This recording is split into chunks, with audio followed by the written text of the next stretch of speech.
नमस्कार मंडळी, माझ्या नवीन व्हिडिओमध्ये आपल्या सर्वांचे स्वागत आहे।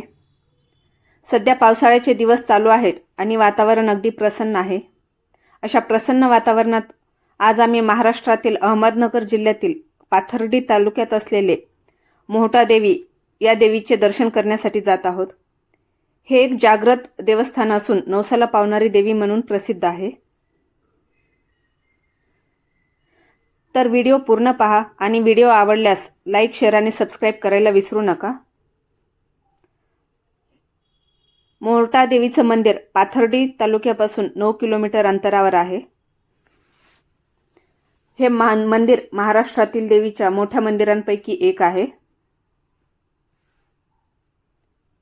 मोहटा या गावामध्ये रजाकाराच्या काळामध्ये काही म्हशींची चोरी होत होती, अशा काही आख्यायिका आहेत।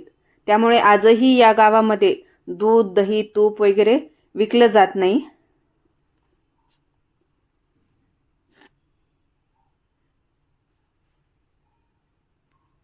मोहटा देवीवर 2 पिक्चर पण बनवलेले आहेत, जय रेणुका माता आणि मोहट्याची देवी रेणुका माता म्हणून। पहा, एक सुंदर कमानीतून आपण आतमध्ये प्रवेश केलेला आहे।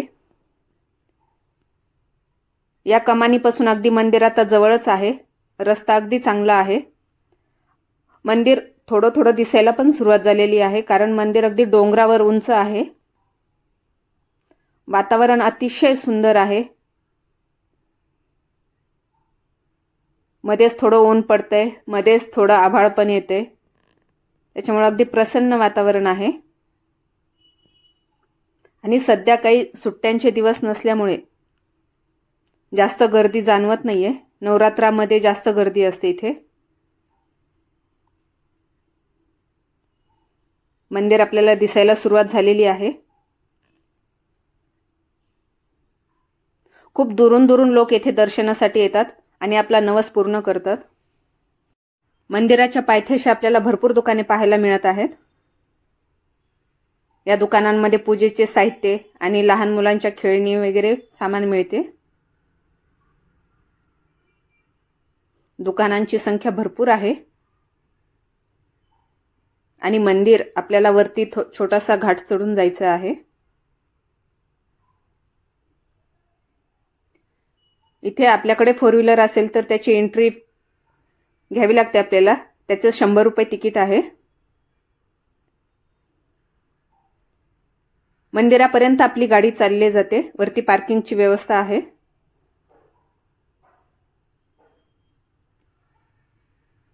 मंदिर अगदी डोंगरावर उंच ठिकाणी शांतपणे आहे। इथे रस्त्याचं काम चालू आहे।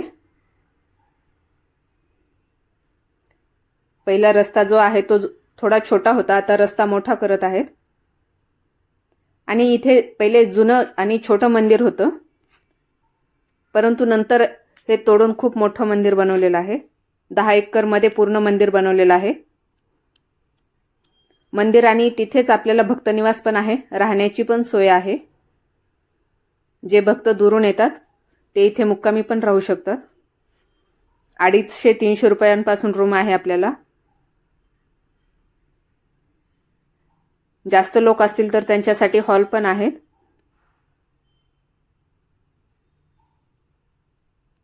इथे गाड्या पार्किंगची व्यवस्था आहे, पिण्याच्या पाण्याची पण व्यवस्था आहे।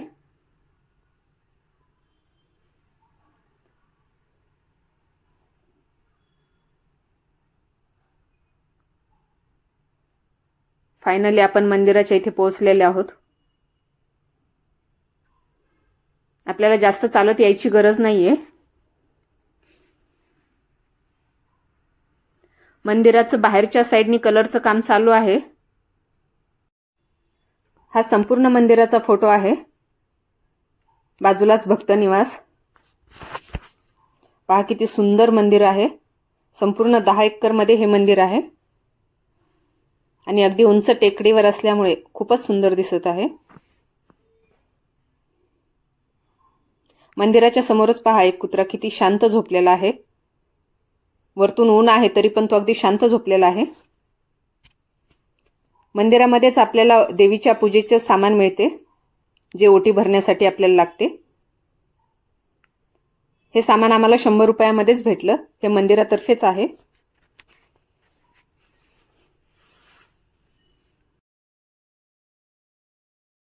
गर्दी नसल्यामुळे दर्शन अगदी लवकर होणार आहे आपले. मंदिरामध्ये स्वच्छता खूप छान मेंटेन केलेली आहे. ज्या प्रकारे शेगावच्या गजानन महाराज मंदिरामध्ये स्वच्छता आहे त्याच प्रकारे इथे पण स्वच्छता पाहायला मिळते. आतमध्ये प्रवेश केल्यावर मंदिराची भव्यता लक्षात येते.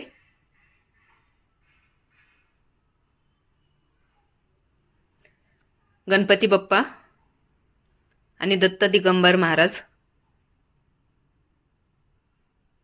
मंदिराचे पिलर बनवण्यासाठी जैसलमेरहून दगड मागवलेला आहे स्पेशल.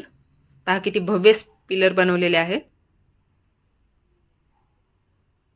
लेडीज आणि जेंट्स अशा 2 रांगा वेगवेगळ्या होतात.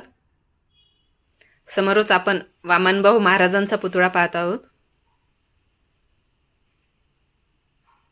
आणि या साईडला भगवान बाबांचा पुतळा आहे.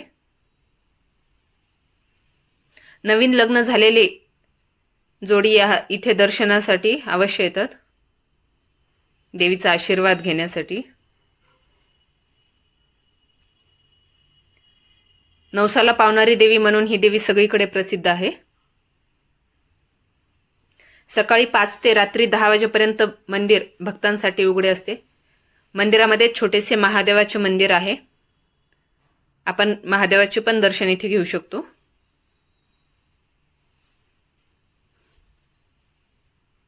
खरोखरच मंदिर खूप सुंदर बनवलेले आहे. दिवसातून 3 टाइम इथे देवीची आरती केली जाते. इथे वेगवेगळ्या देवींच्या पण मूर्ती आहेत, त्यांचे आपण दर्शन घेऊ शकतो. कितीही गर्दी झाली तरी आपण अगदी व्यवस्थित दर्शन घेऊ शकतो अशी इथे व्यवस्था केलेली आहे. नवरात्रामध्ये खूप जास्त गर्दी असते इथे.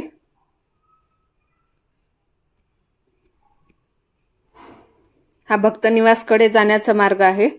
सध्या मंदिराचं काम चालू असल्यामुळे कलरचं, त्यामुळे हा बंद आहे.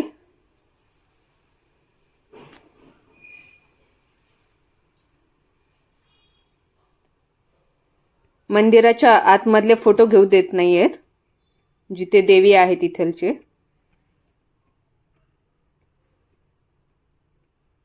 इथे खूप मनाला शांतता आणि समाधान मिळते.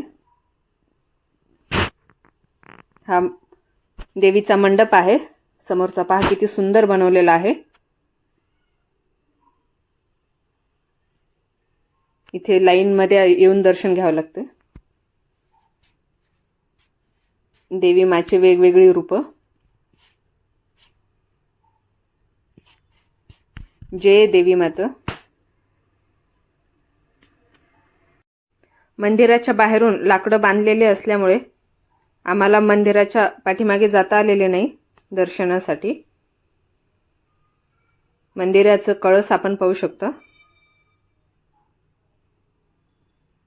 पहा मंदिरावरच्या टेकडीवरून किती सुंदर नजारा पाहायला मिळतो. सगळीकडे हिरवगार दिसत आहे, कारण सध्या पावसाळ्याचे दिवस आहेत म्हणून हे दिसत आहे. खरोखर अतिशय सुंदर नजारा आहे हा.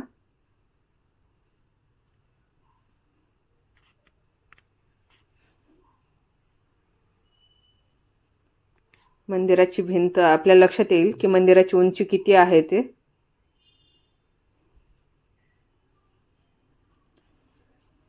भरपूर लोकांनी नवस बोललेले इथे पूर्ण होतात, म्हणून भक्त इथे परत परत येतात.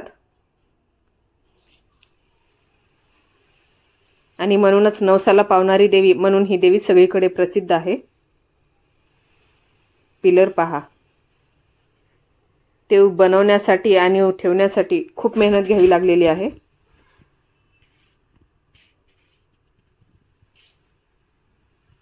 आमचे अगदी 10 मिनिटाच्या आतच दर्शन झाले.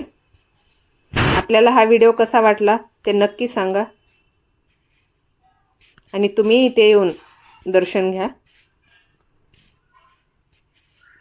धन्यवाद.